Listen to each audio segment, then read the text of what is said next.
Bismillahirrahmanirrahim. Assalamualaikum warahmatullahi wabarakatuh. Alhamdulillahi rabbil alamin. Wassalatu wassalamu ala ashrafil anbiya'i wal mursalin Sayyidina Muhammadin wa ala alihi wa sahbihi ajma'in. Kita lanjutkan kajian kitab kumpulan 88 Mutiara Faidah edisi yang pertama. Kita masih dalam pembahasan perkataan ulama Ahlus Sunnati wal Jamaah di abad ini. Memasuki pembahasan poin yang berikutnya, poin yang ke-12, berjudul banyak anak, banyak rezeki. Dan ini bukan ungkapan di negara kita saja. Bahkan ini adalah ungkapan yang sering diucapkan oleh para ulama. Di antara di sini kita nukilkan perkataan seorang ulama yang tidak asing bagi kita. Alhamdulillah, ketika saya tinggal di Saudi Arabia, banyak berguru dengan murid-muridnya Syekh Muhammad bin Shalih Al-Utsaimin. Saya tidak berjumpa dengan beliau karena beliau sudah meninggal dunia kurang lebih 7 tahun sebelum saya datang. Tapi alhamdulillah saya banyak berguru dengan para doktor, profesor, murid-murid beliau rahimahullahu taala.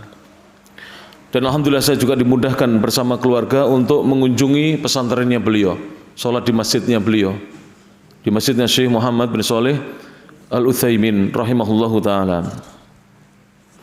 Di sini disebutkan oleh muallif, perbanyaklah anak, niscaya rezekimu akan berlimpah. Dan ini betul. Dan ini betul. Alhamdulillah saya setiap hari raya, kalau ada yang bagi-bagi rezeki, anak kurang lebih 1 kali orang memberi kepada anak-anak itu dapat 350.000, karena 50.000 kali 7. Alhamdulillah. Dan adik-adik saya sering agak ngiri karena hanya dapat 100.000, anaknya cuma 2, anaknya cuma 3, dapat 150.000. Katanya Mas Yus dapat 350.000. Itulah banyak anak banyak rezeki. Masya Allah. Dan kalau di Saudi Arabia itu uang sakunya anak-anak itu minimal, ya minimal berjamaah 100 real kali 7, 700 real, lumayan. Kali 4.000, 2.800.000, Masya Allah. Itu 1 orang, bayangkan 1 orang. Maka benarlah apa yang dikatakan oleh Syekh Muhammad bin Shalih Al-Utsaimin rahimahullahu ta'ala rahmatan wasi'ah. Beliau berkata, kita simak ya.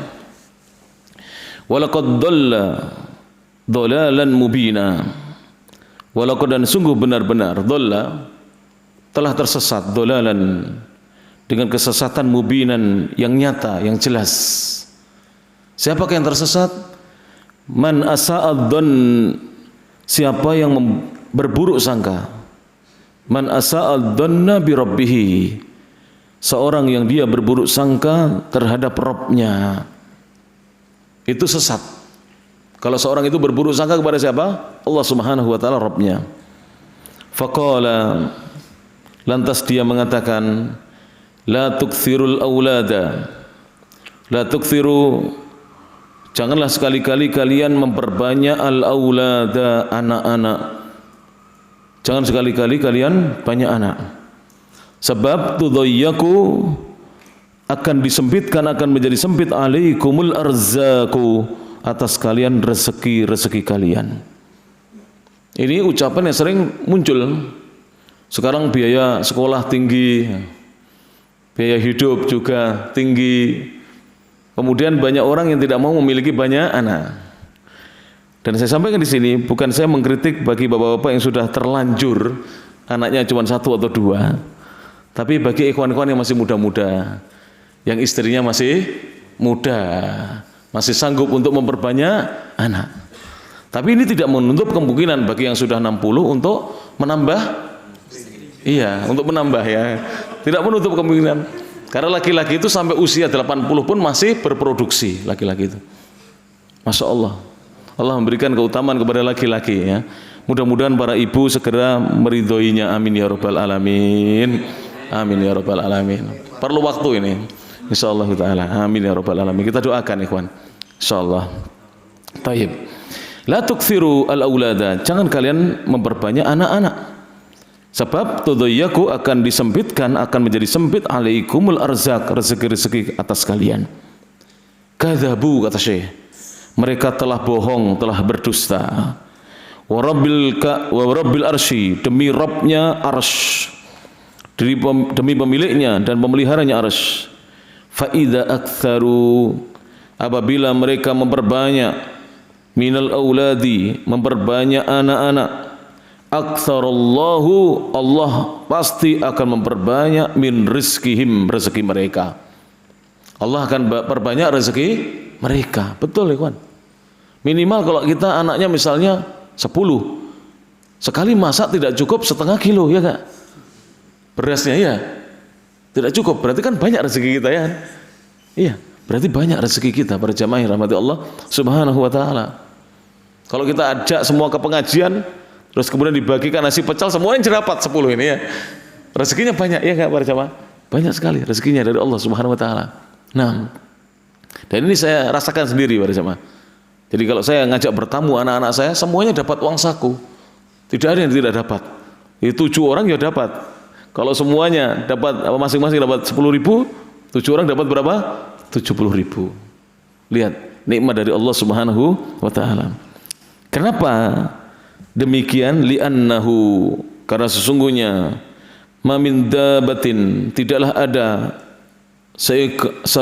tidaklah ada makhluk Allah yang melata alal ardi, di atas permukaan bumi. Tidaklah ada makhluk Allah yang melata, tidak ada sesuatu pun yang berjalan melata alal ardi, di atas permukaan bumi, illa, kecuali alallahi rizquha, menjadi kewajiban atas Allah untuk memberi rezeki kepadanya, menjadi hak Allah untuk memberi rezeki kepadanya. Farizku auladika, maka rezeki anak-anakmu, wa atfalika, dan balitamu, anak-anakmu yang masih kecil, alallahi azza wa jalla, ditanggung atas Allah azza wa jalla. Jadi rezeki kita, rezeki anak kita yang masih bayi, semuanya ditanggung oleh Allah azza wa jalla. Namun para jamaah perlu diperhatikan, bukan kita berpangku tangan. Seorang muslim tidak boleh bermalas-malasan, berpangku tangan. Wajib dia berupaya, berusaha. Bertawakal kepada Allah itu harus ada usaha yang maksimal. Selain dia pasrahkan usahanya, hasilnya kepada Allah Subhanahu wa taala, harus ada apa? Usaha yang maksimal. Ya, jangan berpangku tangan. Ingin diberi rezeki pada subuh tidur, padahal dia masih kekurangan, harus bangun, cari kerjaan, keliling, bawa cangkul, gitu, bawa sapu, bawa apalah yang bisa dikerjakan para jamaah rahmat Allah Subhanahu wa taala. Sering ikhwan-ikhwan kita mengeluh rezekinya kurang, tapi pada subuh tidur. Ini waktu-waktu yang mustajab seorang berdoa. Bukankah Rasulullah sallallahu alaihi wasallam mendoakan orang-orang yang setelah salat subuh dia terjaga, berzikir, membaca Al-Qur'an? Beliau mengatakan, Allahumma barik li ummati fi bukuriha. Ya Allah, berilah keberkahan kepada umatku di waktu-waktu pagi harinya. Di waktu-waktu pagi harinya. Huwallazi, dialah Allah yang yaftahu laka, membukakan untukmu abwabar rizki, pintu-pintu rezeki, min ajli an tunfiqu alaihim, agar kamu bisa menafkahi mereka. Jadi Allah itu akan membukakan untukmu pintu-pintu rezekinya supaya kamu bisa menafkahi mereka. Tidak usah takut banyak anak, ikhwan-ikhwan yang masih muda-muda ini, perbanyak anak ikhwan. Tidak usah takut banyak anak, karena Allah yang akan membukakan pintu-pintu rezeki untuk kita. Lakin akan tetapi katsirun minan nasi, akan tetapi banyak dari manusia, indahum, mereka memiliki su'udzanni billahi, buruk sangka kepada Allah. Ini yang jadi masalah. Mereka berburuk sangka kepada siapa? Allah Subhanahu wa taala. Wa ya'taqiduna, dan mereka memiliki keyakinan, i'tikad, yang tidak baik. Alal umuril madiyatil mandurati. Nah, wa ya'tamidun, bukan itikat ya, tadi salah baca. Wa ya'tamiduna alal umuril madiyatil mandurati, dan mereka bersandar kepada perkara-perkara urusan-urusan al-madiyah, materi, al-mandurah, yang terlihat mata. Jadi yang dilihat itu materi. Ini yang keliru para jemaah. Jangan bersandar kepada materi, jangan bersandar kepada materi semata. Wala yanduruna, namun mereka tidak melihat ilal madal ba'idi, kepada pandangan yang jauh, wa ila kudratillahi, dan kepada kemahakuasaan Allah azza wa jalla. Azza yang maha perkasa, wa jalla dan maha agung. Karena pernah mengetahui ikhwan, seorang ibu, dia sudah janda, itu anaknya belasan, tapi semuanya bisa sukses. Bahkan hampir semua putranya itu sarjana. Ada yang D1, D2, tapi hampir semuanya S1. Bahkan sebagiannya S2, Masya Allah. Janda. Ada orangnya para jemaah di Kediri ini. Saya tahu sendiri. Masya Allah. Kemudian ada di Saudi Arabia. Bertemu dengan saya. Yang pernah saya ceritakan berkali-kali itu. Seorang laki-laki tua. Istrinya lebih dari 4. Jadi setiap meninggal salah satu istrinya, dia nambah lagi supaya tetap 4. Putranya 40. Dan ketika ditinggal meninggal, ini istrinya ini semua tidak punya pekerjaan, ikhwan. Tapi semua putranya sukses, Masya Allah. Semua putranya diberi kesuksesan oleh Allah Subhanahu wa ta'ala. Apa yang saya pandang, saya perhatikan, bapaknya menjaga sholat. Jadi bapaknya ini senantiasa menjaga sholat. Itu putranya diberi kesuksesan oleh Allah Subhanahu wa ta'ala. Jaga sholat, ikhwan. Benar, jaga sholat, jangan bermalas-malasan. Akan diberi kesuksesan oleh Allah Subhanahu wa ta'ala. Ini banyak saya saksikan, saya perhatikan orang-orang yang menjaga sholatnya. Tentunya setelah memohon kepada Allah Subhanahu wa ta'ala agar Allah memudahkan dia untuk bisa memelihara dan menjaga sholatnya, putranya diberi kesuksesan oleh Allah Subhanahu wa ta'ala. Naam, wa annahu huwallazi yarzuqu, dan sungguhnya dia Allah, dialah yang memberi rezeki. Walau kathural auladu, sekalipun anak-anak berjumlah banyak. Akthir, kata Syekh, perbanyaklah olehmu, minal auladi, perbanyaklah anak-anak. Takthuru lakal arzaku, akan menjadi banyak untukmu rezeki-rezeki dari Allah. Hadza huwa sahih, hadza huwa sahihu, inilah yang benar. Jadi perbanyak anak, insyaallah rezekimu akan menjadi banyak. Ini dengan catatan istrinya tidak sakit-sakitan, istrinya sehat walafiat, masih muda, berbanyak anak para jemaah. Fa insyaallah rezeki kita akan diperbanyak oleh siapa? Allah Subhanahu wa taala. Disebutkan oleh Syekh Muhammad Ibn Shalih Al-Utsaimin dalam kitab beliau Syarhu Riyadhis Shalihin. Ini saya nukil dari Syarah Riyadhis Shalihin. Saya punya kitabnya, tapi beliau belum selesai. Jadi beliau belum tuntas mensyarah. Jadi sudah meninggal dunia, hanya sampai jilid yang keempat. Jadi sampai jilid yang keempat kalau tidak salah. Di Al-Mujallad Al-Awwal jilid yang pertama, Safhata Wahidatin wa Tis'in, halaman 91. Faedah ucapan ulama. Ada beberapa faedah yang bisa kita ambil dari ucapan Syekh Muhammad Ibn Shalih Al-Utsaimin, ulama besar dari kerajaan Saudi Arabia. Yang pertama, Allah Azza wa Jalla maha memberi rezeki. Tolong ini jadikan sebagai apa? Keyakinan kita, i'tiqad kita. Allah itu zat yang maha memberi rezeki.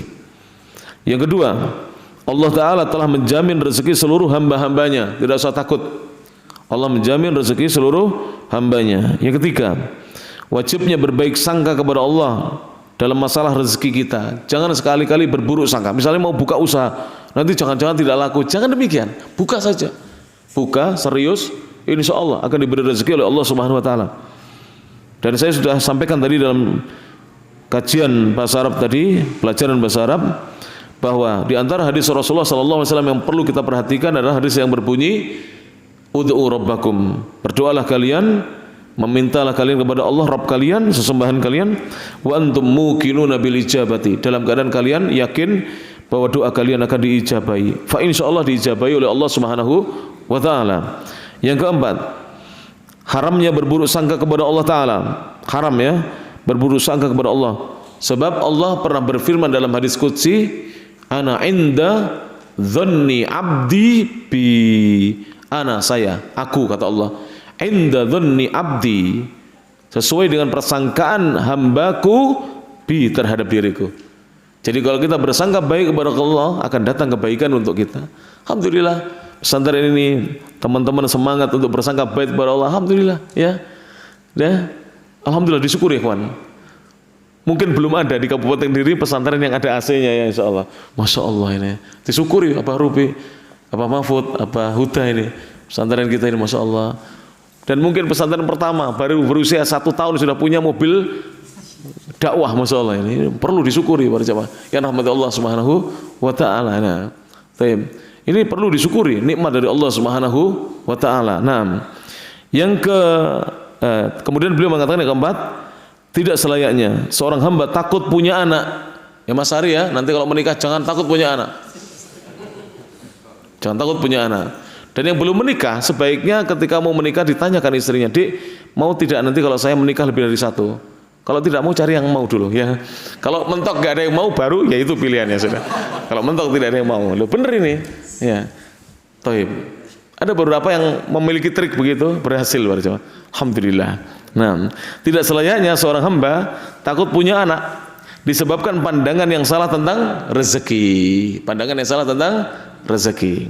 Yang kelima, anak itu sendiri adalah rezeki. Jadi anak itu sendiri adalah rezeki. Jadi kalau anaknya 1 ya rezekinya cuma 1 itu.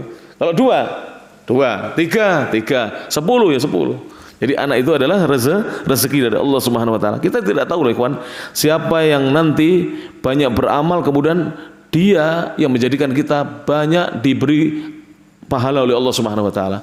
Ketika kita meninggal dunia, kita tidak tahu anak yang mana para jamaah yang dirahmati Allah Subhanahu wa taala. Dan Allah taala yang menjamin rezeki mereka, bukan orang tua mereka. Yang menjamin rezeki anak itu siapa? Allah, bukan orang tuanya. Bukan orang tua mereka. Kita tidak bisa menjamin rezeki anak-anak kita, tapi Allah lah yang menjamin rezeki mereka. Yang keenam, yang terakhir, hendaknya kita selalu mensyukuri nikmat rezeki. Nikmat Allah berupa rezeki. Nikmat rezeki berupa anak, berupa harta benda, penghasilan, gaji, kesehatan, ini rezeki semuanya dan lain sebagainya. Mari disyukuri. Apakah itu anak, itu rezeki semuanya. Harta benda juga rezeki. Rekeningnya ada uangnya rezeki, ya tak? Rekeningnya tidak ada uangnya, masih ada rezeki yang lain, sehat ya kan? Daripada ada uangnya badannya sakit, pilih mana para jemaah? Kalau saya pilih rekening yang penuh, badannya sehat. Kalau saya demikian, insya Allah taala, insya Allah setuju ya. Rekening kita banyak, badannya sehat. Dan nanti insya Allah segera ini Pak Rifki, Abu Syafiq, segera masing-masing tim kita pengajar dan muwadhaf yang ada di sini dibukakan BSI semuanya insya Allah. Jadi kalau ada rezeki cepat mengalir begitu rezekinya insya Allah. Jadi tidak lama-lama pakai amplop itu kesuwen ya, terlalu lama. Sudah zaman modern nih. Jadi seperti Imam Syafi'i langsung rezekinya mengalir ke rekening masing-masing. Insya Allah taala. Taib.